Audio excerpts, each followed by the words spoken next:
Hey guys, and welcome back into our Big Brother 2 episode reviews. And I gotta admit, this is honestly incredible to me. The fact that we are already to an episode 11 review.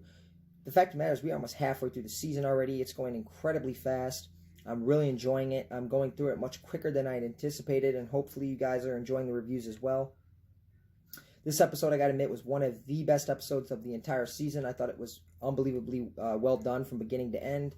The editing was really strong, and just the content in general of this episode was really good. The episode starts with Kent obviously coming off his HOH win, his surprising HOH win, and it's a hilarious segment with him kind of going in about his attitude in the house, how he's letting HOH as I had anticipated. He is letting his HOH reign go to his head a little bit, getting some HOH-itis. Definitely enjoying the moment, enjoying the week. And to certain people, I think it's starting to wear on them. Again, I find him unbelievably entertaining. I think he's fun as hell to watch. I think he plays it up. I think in a lot of ways this is how Kent is in real life, but I do think he knows how to play it up for the cameras. Certain things he says, his diary room sessions, I think in a lot of ways he does play up certain aspects for America. I thought there was a really funny segment with Kent. He's complaining about his food, all the different things Big Brother's giving him, he's unhappy with. He checks his fridge in his HOH room. He doesn't like what he's receiving. But he does it in like a kind of a charming manner. At least it comes across to me as a little bit like in a charming manner.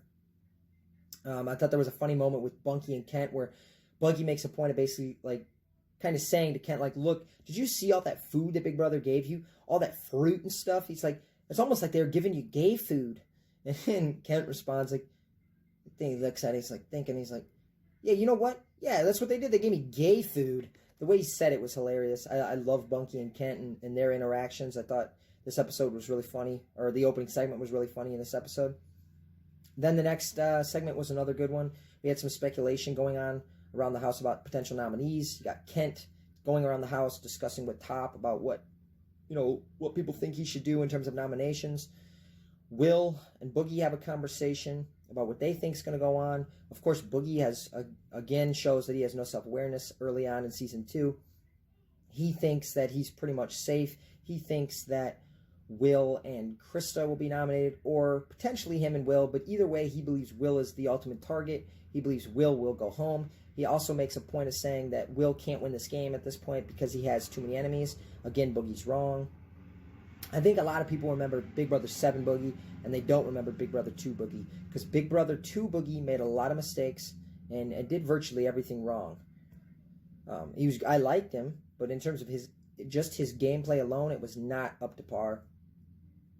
We had Will went to Kent and engaged him in a conversation, trying to explain to him, look, I'm not your threat. You'd rather be up against me in the finale because you could win than you'd rather be up against Bunky, who you wouldn't probably beat. I thought it was cool to see that, Will engaging Kent into that conversation, initiating that conversation, because again, it shows that Will, now that Shannon's out of the house, is going to start playing the game. So I thought that was good. Two really strong opening segments. Then we had a food competition that was actually a really boring competition. It was a comp where they all work together, which I enjoy the ones where they're like where it's like boys against girls. I enjoy that a little more. Ultimately, the competition is a little boring, but they win it. Whatever. Not going to talk about it. Food competitions suck ass. Then we had a really strange Nicole, Krista, and Monica sex talk. I was like, what the fuck am I watching here? It was literally like a 2-3 minute segment about sex talk and about how horny Nicole is and how much for like a 4, 5, 6 month period she just wanted to have sex with her husband constantly. Like, that was thrown into this episode. I thought that was bizarre. To a degree entertaining, I guess, but very strange. A segment that would never happen in current season of Big Brother. How times have changed. Then we another good segment. We had a funny segment with Boogie, who puts on, I can't remember the name of it. It's like a Japanese robe looking thing that's Will's that Boogie puts on, and they play some funny little music in the background, and Boogie waits up pretty much all night for Krista because he wants to surprise her in her bed, and he wants to sleep with her basically.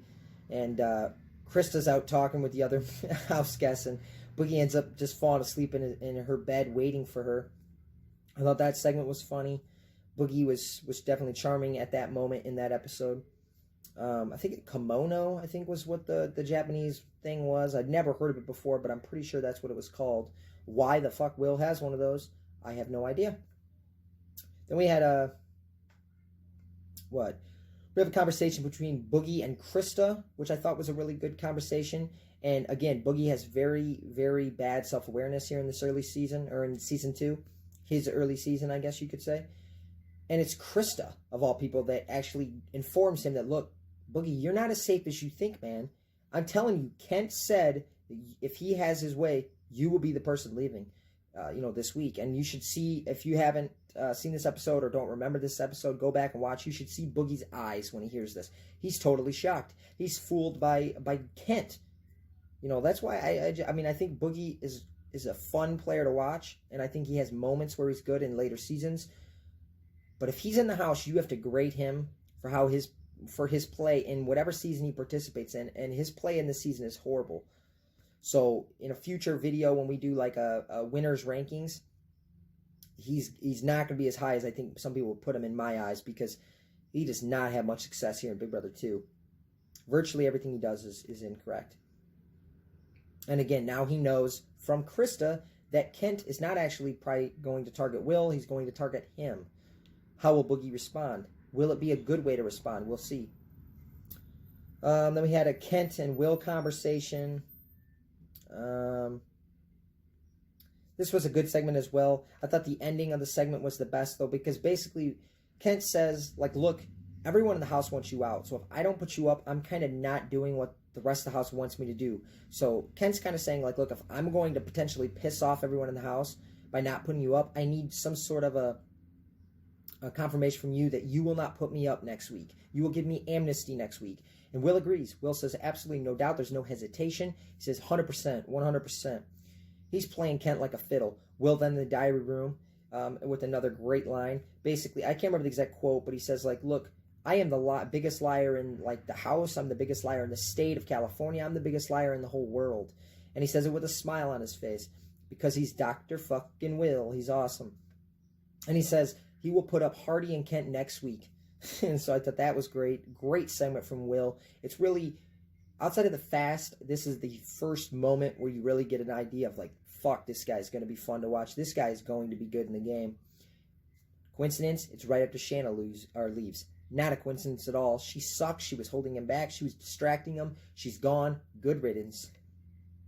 And then we had the nomination ceremony where ultimately Kent decides to put up Krista and Boogie, which obviously shows that, Kent was played by Will because Will was not put up. But this was a very intense ceremony. Boogie's obviously really pissed. He kind of brings Kent's daughters into it, says, how will your daughters feel when they see that you nominated me? Because basically he doesn't feel he should be nominated because week 1 when Kent won the car and a lot of people wanted him out, Boogie did not put him up. So he feels like Kent owes him something. And honestly, in this moment, I was just like, Boogie, quit being a baby. I like Boogie. But that's the difference between Will and Boogie. Boogie has these moments where it's like, I like you, but you're making it hard for me to like you because it's the game. You were nominated. He didn't owe you anything. As Kent said, he didn't ask Boogie to not put him up. You didn't put him up because you didn't feel he was a threat to you. That's why you didn't put him up. You had bigger fish to fry in Nicole, and you failed to do so. It's not Kent's fault. It's sour grapes. It's blaming someone for your failures early in the game. And, if Will in that situation was nominated, he would not have handled it that way. It's just, again, it's another mistake by Mike Boogie. Now, I will say Mike Boogie, that ceremony that was intense, was very exciting to watch. It was great TV. But in terms of his game, I mean, although his game's kind of shit at this point, it's kind of ruined anyways. But it's another bad decision. I mean, it didn't help things for him. Great for the show, bad for himself. All in all, this was an extremely good episode. Like and subscribe. Let me know how you feel about this episode. Do you agree it was great? Are you also excited for what Will is going to do in future episodes? Because we got a small glimpse of it in this episode, in his way of working Kent and keeping himself off the block.